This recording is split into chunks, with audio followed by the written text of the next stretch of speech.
हम यहाँ पे अवतल दर्पण के लिए वक्रता त्रिज्या r और फोकस दूरी f में संबंध का इसका निगमन करने वाले हैं ना। तो निगमन कैसे करना देखिए, बहुत आसान विधि से करेंगे। तो सबसे पहले यहाँ पे हमने देखिए यहाँ पे एक अवतल दर्पण बनाया हुआ है। अब इसके बाद लिखना क्या क्या है, थोड़ा सा कुछ लिखना पड़ेगा यहाँ पे। तो हम यहाँ से लिख रहे हैं, देखिए माना, थोड़ा छोटा लिखेंगे क्योंकि जगह कम पड़ जाएगी ना। M1 M2 एक अवतल दर्पण है। क्या है? एक अवतल दर्पण है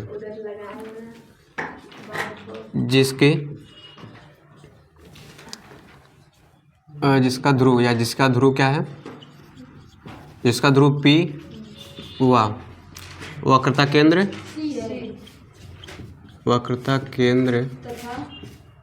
C तथा फोकस दूरी, और कौन सा मुख्य फोकस है ना, तथा मुख्य फोकस F है। इतना आप लिखना है ना। अब इसके बाद क्या हुआ, निगमन में आप इतना लिखेंगे ना। अच्छा, अब लिखने के बाद क्या करेंगे, यहाँ से हम एक प्रकाश किरण यहाँ से गुजारेंगे। देखिए हम क्या करेंगे, मुख्य अक्ष के समांतर यहाँ से कोई प्रकाश किरण ऐसे जाएगी, दर्पण से टकराएगी। तो इस किरण का नाम दे दे रहे हैं AB। हम क्या नाम दे रहे हैं? AB। तो यहाँ से वही चीज़ लिखेंगे कि मुख्य अक्ष के समांतर, यहाँ से लिख रहे हैं ना। इसे में आप ऐसे लिखते हुए चले जाइएगा। हम यहाँ लिख रहे हैं मुख्य अक्ष के समांतर एक प्रकाश किरण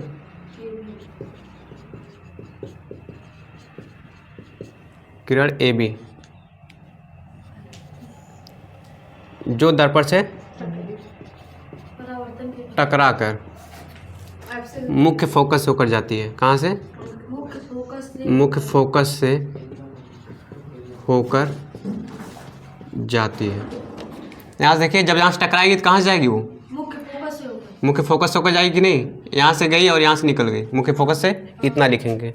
अच्छा, इतना लिखने के बाद एक चीज़ और करेंगे, फिर लिखेंगे कि यहाँ पे एक हम लंब खींचा। क्या, कौन सा लंब रहेगा वो? BC। यहाँ से क्या लिखेंगे, तथा, हाँ वो दर्पण पे लंब है ना, तथा BC एक लंब खींचा।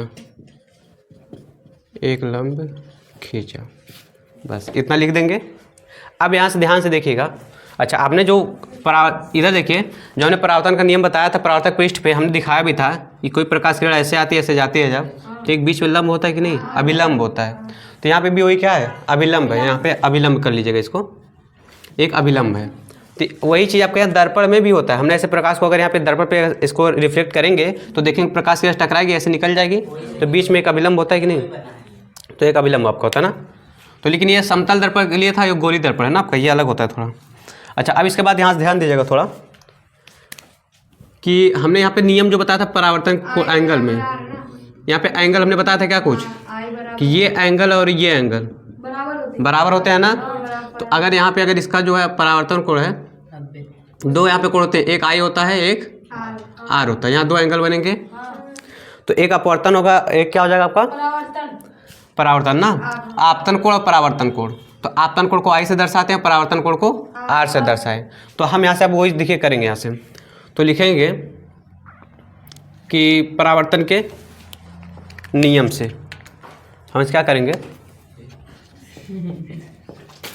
परावर्तन के नियम से। तो परावर्तन का नियम क्या कहता है कि इसमें जो आपका आपतन कोण और परावर्तन कोण सदैव बराबर होते हैं। तो परावर्तन के नियम से हमको क्या मिलेगा, कोण ABC, यानी एंगल ABC बराबर किसके होगा? CBF, एंगल CBF ये बराबर होगा कि नहीं? यहाँ परावर्तन के नियम से यहाँ साइड में भी आप लिख सकते हैं। हमने किस रूल से किया है? परावर्तन के नियम से ना, हमने ये किया है, ऊपर वही लिखे हैं, वही चीज़ आप यहाँ कर देंगे। अच्छा, जब आपको पता है कि ये दोनों बराबर होंगे, तो अगर ये I है तो ये R दोनों आपस में बराबर हो जाएंगे। अच्छा, एक चीज़ और आपने पढ़ा होगा एकांतर कोण के बारे में। जहाँ पर Z की आकृति बनती है वो एकांतर कोण यहाँ बराबर हो जाता है। तो अगर यहाँ ध्यान से देखेंगे आप कि ये वाला यहाँ Z की आकृति आपको ऐसे दिख रही होगी, अगर ये वाला I है तो ये भी I होगा क्या? एकांतर कोण होगा। तो वही चीज़ यहाँ पे भी लिखिए। कौन सा कोण? ABC एंगल ABC बराबर किसके होगा? इसके ना, तो BCF के कोण BCF, और यहाँ पे लिखेंगे कैसे? एकांतर कोण से। यहाँ तक कोई दिक्कत नहीं है ना। अच्छा, अब यहाँ से अगर हम इसको समीकरण मान लें, अगर इसको हम समीकरण मान लें, तो यहाँ से देख रहे हैं क्या, लेफ्ट हैंड बराबर है तो राइट हैंड भी बराबर होगा। तो हम यहाँ से क्या करेंगे, समीकरण 1 व 2 से, समीकरण 1 व 2 से, तो समीकरण 1 व 2 से क्या मिलेगा आपको? देखिए, लेफ्ट वाला लेफ्ट के बराबर है तो राइट वाला राइट के बराबर, तो ये दोनों ABC सेम दिख रहा है, तो कौन सा होगा? कोण CBF बराबर कोण किसके होगा? BCF के। इसका मतलब अभी देखिए है कहाँ, CBF कहाँ है? CBF यानी ये वाला एंगल, ये वाला एंगल किसके बराबर है? BCF के। BCF इसके बराबर है, ये एंगल ये इसके बराबर है। ये चीज़ समझ में आ गया? तो आप लोगों ने 9th में जो एक रूल पढ़ा होगा कि जो बराबर कोण है उसके सामने की भुजाएं बराबर होती हैं, पढ़े हैं कि नहीं? किसी भी त्रिभुज में अगर 2 बराबर कोण हैं तो उसके सामने का भुजा बराबर होगा। तो ये दोनों एंगल बराबर है कि नहीं? तो अगर ये एंगल बराबर है तो इसके सामने का भुजा क्या हो जाएगी? तो यहाँ से इसके सामने की भुजा कौन है? CF है, और इस कोण के सामने की भुजा FB या BF ना। आपका ये हो जाएगा। तो हम यहाँ से क्या लिखेंगे कि अच्छा ये दोनों बराबर हो गया, इसलिए यहाँ से हम क्या लिखेंगे, इसलिए कौन सी भुजा बराबर होगी? CF बराबर हो जाएगा BF के। और क्यों बराबर होगा उसको बताएंगे आप, कि बराबर कोणों के सामने की भुजाएं। नहीं बाबू, बराबर कोणों के सम्मुख भुजाएं आपस में बराबर होती हैं, आपस में बराबर होती हैं। समझ में आ गया? अच्छा, अब इसके बाद यहाँ से ध्यान देखिएगा कि यदि हम क्या करते, दर्पण का द्वारक छोटा कर लें। यदि हम क्या करें, ये तो आपका हो गया एक पॉइंट। अगर हम दर्पण का द्वारक छोटा कर लें तो एक पॉइंट हमको मिलेगा क्या, जैसे दर्पण का द्वारक समझ रहे क्या होता है ना, इसका मुंह जितना बड़ा है, अगर इसको हम छोटा करते जाए तो अगर एक समय ऐसा आएगा कि ये जो B बिंदु है वो किनारे आते आते यहाँ P के पास आ जाएगा क्या, अगर हम छोटा करते जाएं। छोटा करेंगे यहाँ से, इसका यहाँ से ये कम होगा, यहाँ से ये, दोनों से पास आते आते एक पॉइंट ऐसा आएगा कि B जो है इसके करीब में आ जाएगा अगर हम छोटा करेंगे। तो जब ये इसके बराबर आ जाएगा तो ये पॉइंट भी तो यहाँ पे आ जाएगा कि नहीं तब। तो अभी तो ये FP किसके बराबर हो जाएगा? FB के बराबर हो जाएगा या BF के। तो हम यहाँ से क्या करेंगे, यदि दर्पण का द्वारक अत्यंत छोटा हो, यदि दर्पण का द्वारक अत्यंत छोटा हो, बहुत छोटा हो, तब जो होगा बिंदु B,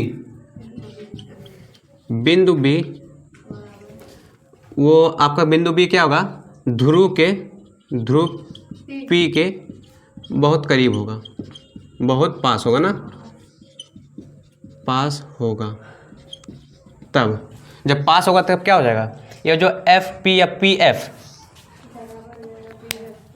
तब जो है PF बराबर हो जाएगा BF के। यहाँ कोई दिक्कत नहीं। अच्छा, अब यहाँ से एक चीज़, अब पॉइंट में ये समझिएगा। अच्छा, ये आपका यहाँ पे आ गया। अब हमको संबंध किस में दिखाना है उसको देखिए, R और F में। तो हमने आपको जब चिन्ह परिपाटी पढ़ाया था तो उसमें आपको बताया था कि यहाँ से लेकर यहाँ तक की दूरी हमेशा कहाँ से मापते हैं, ध्रुव P से मापते हैं। ये ध्यान दीजिएगा, यहाँ पे हम लगाएं लेकिन ध्रुव P से हमेशा दूरी मापेंगे। तो यहाँ से लेकर यहाँ तक की दूरी हम क्या किससे दर्शाते हैं, मुख्य फोकस, ये फोकस दूरी होती है। अच्छा, C यहाँ पे है ना, तो C और यहाँ P इसके बीच की दूरी को किससे, इसको R से दर्शाते हैं, वक्रता त्रिज्या, R फॉर रेडियस, ये होता है ना। तो आपको ये चीज़ मालूम है। अगर हमको देखिए संबंध तो इसमें और इसमें दिखाना है तो इसी दोनों को लेना है, भाई ऊपर वाले को सबको गायब करना है। तो हमको क्या करना पड़ेगा, अगर हमको R चाहिए, R तो हम क्या करेंगे, पूरा PC चाहिए कि नहीं। अगर हमको F चाहिए फोकस दूरी, तो हमको PF चाहिए कि नहीं। तो हम यहाँ से ये लिख सकते हैं कि तब जो है, अच्छा PC बराबर हम क्या लिख सकते हैं, PC बराबर, अगर हम PC पूरा रेखा चाहिए तो हम इसको क्या लिख सकते हैं, CF प्लस PF। देखिए अगर हमको पूरा PC चाहिए तो हम इसमें CF और FP या PF जोड़ देंगे, इसको और इसको अगर जोड़ देंगे तो ये पूरा हमको PC मिल जाएगा। तो हमने वही चीज़ यहाँ पे लिखा है, समझ में आ गया। अब हमको संबंध किस में चाहिए, R और F में। तो यहाँ पे देख रहे हैं PC हमारा क्या है, PC हमारा R है कि नहीं, तो यहाँ से तो R का मान मिल गया। और देखिए यहाँ से PF हमारा क्या है, फोकस दूरी है, तो PF मिल गया। लेकिन दिक्कत कौन कर रहा है, CF, और CF है क्या, कुछ नहीं अभी है, तो CF को हटाना पड़ेगा कि नहीं। तो एक चीज़ और हमने बताया था आपको कि जो फोकस दूरी होती है, जो फोकस दूरी होती है वो किसके बराबर होती है आपके हैं, यहाँ पे हम क्या कर सकते हैं कि CF के जो आपका वक्रता त्रिज्या होता है वो हमको पता, हमने पीछे पढ़ा चुके हैं कि फोकस दूरी की क्या होती है, ये दोगुनी होती है और ये आधी होती है। तो हम यहाँ से ये लिख सकते हैं ना कि CF बराबर PF के, ये बराबर होगा कि नहीं। देखिए जो CF और ये एकदम सेंटर में फोकस दूरी होता है, हमने बताया था ना कि फोकस दूरी क्या होगा, P और C के एकदम सेंटर में होता है। तो अगर सेंटर में होगा तो ये जो CF और ये PF के बराबर होगा कि नहीं, ये चीज़ होगा। तो हम यहाँ से क्या करें, वही चीज़ यहाँ पे लगा दे रहे हैं। और या तो अगर वहाँ से नहीं समझना है तो अभी हमने क्या बताया था, यहाँ से हमने एंगल निकाला था, ये वाली भुजा, ये वाला ध्यान से, CF BF के बराबर था क्या, ये जो CF जो है इसके बराबर था, बराबर था कि नहीं। अब जब हमने दर्पण के द्वारा को छोटा किया तो ये घूमते घूमते घूमते यहाँ पे आ गया, तब भी तो ये जो इसके बराबर हो जाएगा कि नहीं। तो हम क्या कर सकते हैं कि CF को क्या करेंगे, हम BF के बराबर कर देंगे, और BF है किसके बराबर, PF के बराबर है। तो हमने वही चीज़ लिखा ना, CF जो PF के बराबर होगा। समझ में आ रहा है कैसे ना, अरे ये इसके बराबर है। तो अगर हमने दर्पण के द्वार को छोटा किया तो ये घूमते घूमते घूमते यहाँ पे आ जाएगा, यहाँ पे आएगा ना। तो जब ये यहाँ पे आ गया, यही तो इसके बराबर था और यही आके यहाँ पे आ गया, तो ये तो इसके बराबर फिर होगा कि नहीं होगा। तो CF जो है PF के बराबर हो गया, CF या BF के आप किसी के बराबर कर सकते हैं। तो हम यहाँ से क्या करें, CF को हटा दे रहे हैं क्योंकि हमको CF की ज़रूरत नहीं है। तो CF की जगह क्या लिख देंगे, तो PC बराबर PF प्लस PF, 2 बार हो जाएगा क्या, इतना हो जाएगा। अब PC हमारा है, अच्छा यहाँ से PC बराबर 2PF हो जाएगा। अब मान रख दीजिए सबका, PC हमारा है क्या, P से लेकर C तक ये है क्या, वक्रता त्रिज्या है कि नहीं। तो हम PC के स्थान पे क्या रखेंगे, R रख देंगे, तो ये हमारा हो गया R। 2 PF हमारा है क्या, यहाँ से हमने देखिए फोकस दूरी F है कि नहीं, तो 2F इतना हो जाएगा कि नहीं। तो यहाँ से हमारे संबंध निकल गया कि R बराबर क्या होता है, 2F होता है कि नहीं। जो देखिए वक्रता त्रिज्या होती है वो फोकस दूरी की दोगुनी होती है। तो हम संबंध हमसे क्या निकालना था, यही निकालना था ना, तो हमारा संबंध निकल गया। आता है यहाँ से लिख देंगे, बस इतना है। अगर आपको संबंध पूछ लेगा, अगर डेरिवेशन पूछ लेता है, ऐसे करना पड़ेगा। ऐसे व्यवस्थित लिखेंगे तो व्यवस्थित नंबर मिलेगा आपका। तो यहाँ से लिखिए आंसर इसका क्या लिखेगा था, अतः वक्रता त्रिज्या, वक्रता त्रिज्या फोकस दूरी की क्या होती है, फोकस दूरी की